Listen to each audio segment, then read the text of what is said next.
আমরা সবাই জানি জামাতে ইসলামের প্রতি ইলিয়াসের একটি বিশেষ ফ্যাসিনেশন আছে। এই ফ্যাসিনেশন থাকার পরও সে যে জামাতকে সমালোচনা করেছে, এর জন্য আমরা তাকে ধন্যবাদ জানাতে চাই। এবং এটা অনেকেই করতে পারে না, এবং এটা করতে গেলে যে গুর্দা লাগে, এই গুর্দাটা ইলিয়াসের আছে। যেমন ধরুন, আমি একটা উদাহরণ দিই সাকিব আপনাকে। আমরা এই ভদ্রলোককে চিনি, আপনিও চেনেন, আমিও চিনি। এই ভদ্রলোক একটা স্টেটমেন্ট দিয়েছে, সাংবাদিক ইলিয়াস কেন জামাতকে যুদ্ধাপরাধী বানাচ্ছে। আচ্ছা সাকিব, আপনি এই ভিডিওতে সাকিবের এই যে ডক্টর, নাম কি আমি জানি না, এনার নাম হচ্ছে, আপনি জানেন এই ভদ্রলোককে, হ্যাঁ, একে আমি বলি হচ্ছে ছুপা জামাতি। ও নিজেকে পরিচয় দেয় উনি বিএনপির লোক, বিএনপির নেতা সমর্থক, কিন্তু ডক্টর ফয়েজ নাকি নাম ওনার, হ্যাঁ, ডক্টর ফয়জুল্লাহ মনে হয় না, ফয়জুল্লাহ, এবং উনি কিন্তু ওই মুখোশ পরে থাকে হচ্ছে বিএনপির, কিন্তু আদতে উনি জামাতের লোক। এখন আমার কাছে মনে হয় না যে ইলিয়াসের এই ভিডিও দেখে কোথাও মনে হয়নি ইলিয়াস এটাকে প্রমাণ করতে চেয়েছে যে জামাত একটা যুদ্ধাপরাধী দল।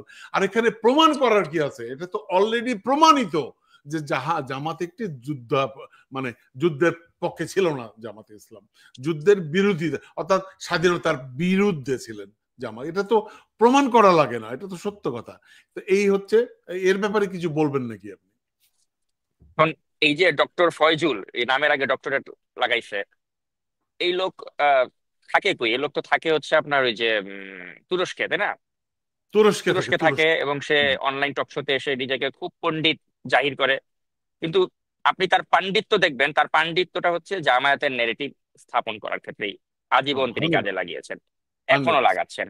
কিন্তু আমার কথা হচ্ছে, আপনি অন্ধ জামায়াতের আনুগত্য কেন করবেন? এটা হচ্ছে প্রশ্ন। অন্ধভাবে তো কারো আনুগত্য করা দরকার নেই। ডক্টর ফয়জুল হক তিনি যেটা করছেন, তিনি অন্ধভাবে জামাতের আনুগত্য করছেন, এজ ইফ মানে উনি জামাত ইসলামের অনেক বড় কিছু হয়ে গেছেন। এখন আজকে কয়েকটা সত্য কথা বলতে চাই দর্শকদেরকে। আমি বেড়ে উঠেছিলাম খিলগাঁও বাসাবো এলাকাতে। জামায়াত ইসলামের যে মগবাজারের যে অফিসটা, বা মগবাজারে জামাতের যেসব নেতা কর্মীরা থাকতেন বা থাকেন, এদের সাথে আমার একটা আত্মিক সম্পর্ক ছিল।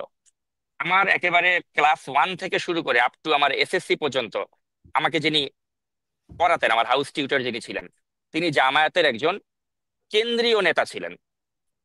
এবং আমি জামায়াতে ইসলামের ওই যে কিশোর কণ্ঠ নামে একটা পত্রিকা ছিল, ওই পত্রিকার ইয়ারলি একটা অনুষ্ঠান হতো, সেখানে আমি যেতাম। জামায়াতের অনেক নেতার সাথে আমার ওভাবে যোগাযোগ ছিল, মতিউর রহমান নিজামী থেকে শুরু করে মীর কাসেম আলী, তাদের সাথে কিন্তু আমার কথাবার্তা হতো। এবং তাদের কাছ থেকে আমি অনেক স্নেহ ভালোবাসা পেয়েছি, অস্বীকার করছি না। এবং মগবাজার এলাকাতে গেলেও আপনি ওই কাদের মোল্লা থেকে শুরু করে সকলের সাথে আমার পরিচয় ছিল। সাংবাদিকতা যখন শুরু করলাম, কথাবার্তা হতো, মীর কাসেম আলীর সাথে অনেক কথাবার্তা হয়েছে। তো এখন আমি কিন্তু কখনোই তাদেরকে যখন ওই 71 নিয়ে কথা বলতাম, তারা কিন্তু কখনো ডিনাই করে নাই যে আমরা মুক্তিযুদ্ধের বিরুদ্ধে ছিলাম না। তারা স্বীকার করতেন যে হ্যাঁ, আমরা তো ওই সময় আমাদের অবস্থানটা ছিল পাকিস্তানের পক্ষে, তোমাদের অবস্থানটা ছিল পাকিস্তানের বিরুদ্ধে।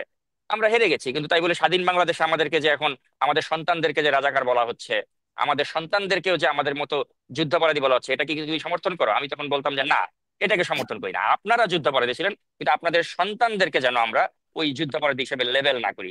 তাদের পক্ষে আমি তখন কথা বলেছি। আবার আপনি দেখেন মীর কাসেম আলীর মতো একজন ব্যক্তি, যিনি দিগন্ত টেলিভিশন করেছেন, যিনি ইসলামী হাসপাতাল করেছেন, কত জনকল্যাণমূলক কাজ করেছেন, এত ভালো একজন ব্যবসায়ী ছিলেন, যিনি কখনো অন্যায়ের সাথে আপোষ করেননি। আপনি দেখেন এই জামাত ইসলামের মতিউর রহমান নিজামী, আলী হাসান মুজাহিদ, তারা যখন মন্ত্রী ছিলেন, তারা একটা টাকা দুর্নীতি করেননি। তো জামাতের ভালো গুণ নিয়ে কি আমরা কথা বলিনি? বলেছি, আবারও বলবো। কিন্তু কথা হচ্ছে কি, ওই যে নেতাগুলো যাদেরকে জামাত হারিয়েছে, তারা একনলেজ করতেন আমাদের সাথে যখন কথা হতো যে হ্যাঁ, আমরা 71 সালে আমাদের ভূমিকাটা ঠিক ছিল না, যদিও পাবলিকলি তারা করতেন না। এখন আপনি দেখেন জামাতের যারা নেতা, এই মিস্টার মাসুদের কথা বলেন, বা ডক্টর শফিকের কথা বলেন, বা মিস্টার তাহেরের কথা বলেন, এদের সাথে কিন্তু আপনি কোনো অবস্থাতেই আলী হাসান মুজাহিদ, মতিউর রহমান নিজামী এদেরকে মেলাতে পারবেন না। কারণ তারা নির্লোভ ব্যক্তি ছিল। তারা কখনো ওই বসুন্ধরার টাকা খাবে, ভূমিদস্যুর টাকা খাবে আপনি বলতে পারবেন না। মীর কাসেম আলী তো এমনিই ব্যবসায়ী হিসেবে বড়লোক ছিলেন, তার তো দরকার নাই বসুন্ধরা গ্রুপের পাচাটা, তাই না? দরকার ছিল না। আর এখন দেখেন, এখন জামাত ইসলামের যারা নেতা, এরা বসুন্ধরা গ্রুপের টাকা খায়, এরা যত ধরনের দুই নাম্বারই, এরা সন্তোষের মতো লোককে তারা প্রমোট করে, এরা ভারতের পাচারতেও দ্বিধা করে না। তো এখন আপনি আগের জামাতের সাথে যদি এই জামাতকে তুলনা করেন, হ্যাঁ, আগের জামাত ইসলামী বলতে আমি বুঝাচ্ছি ওই মতিউর রহমান নিজামী বা আলী হাসান মুজাহিদ, তাদের যে জামাতটা ছিল তারা যথেষ্ট নির্লোভ ছিল।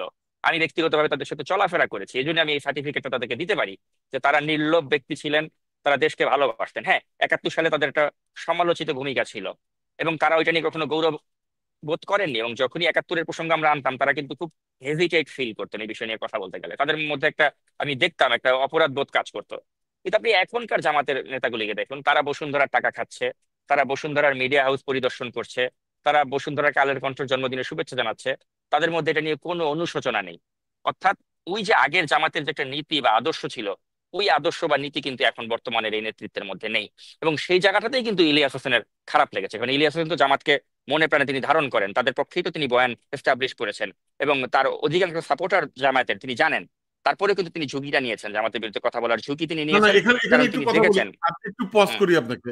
আমার কাছে একটু অবাক লাগছে, ইলিয়াস হোসেন যে ভিডিও করেছে ওখানে যে মন্তব্য যদি আপনি পড়েন, কেউ কিন্তু ইলিয়াসকে গালি দেয়নি, কেউ না। 99% হচ্ছে জামাতের সমর্থক, তারা তারা তারা স্বীকারও করছে গালি দেয়নি। কেন? তারা তারা ফিল করছে যে হ্যাঁ জামাত ভুল করছে। সাকিব, আপনি বুকে হাত দিয়ে বলুন তো, এই শেখ হাসিনা বিরোধী আন্দোলনে তাদের সমস্ত অফিস তালাবন্ধ ছিল, তালা খোলার জন্য এই অনলাইনে আমরা সবচেয়ে বেশি কথা বলেছি। তাদের বিরুদ্ধে যখনই হামলা হয়েছে সব থেকে বেশি আমরা কথা বলেছি। দর্শক, আপনারা যদি বিশ্বাস না করেন পিছনে যান, দেখুন ইউটিউবে, আমরা মানে অনলাইন কাঁপিয়েছি, কাঁপিয়েছি তো, যেরকম সাকিব বলেছেন আপনি, আমরা বলিনি, বলেছি তো, সাংঘাতিক। কিন্তু তারপরও দেখছি বাস্তবতাটা কি।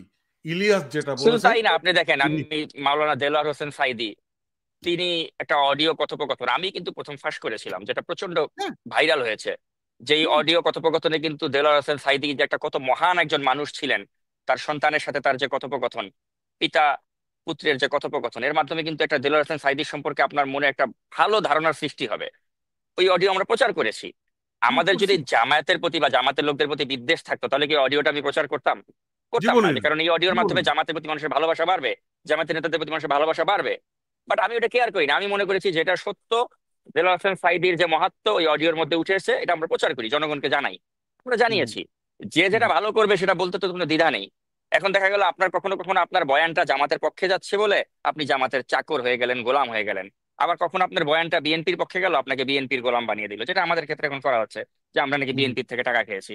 তো এখন মানুষ এভাবে বলবেই, কিন্তু আমার কথা হচ্ছে আপনি যদি নির্মোহ দৃষ্টিতে কিছু দেখেন, নির্মোহ দৃষ্টিতে পর্যবেক্ষণ করেন, তাহলে কিন্তু আপনি আর কাউকে ওই দালাল ট্যাগটা লাগাবেন না।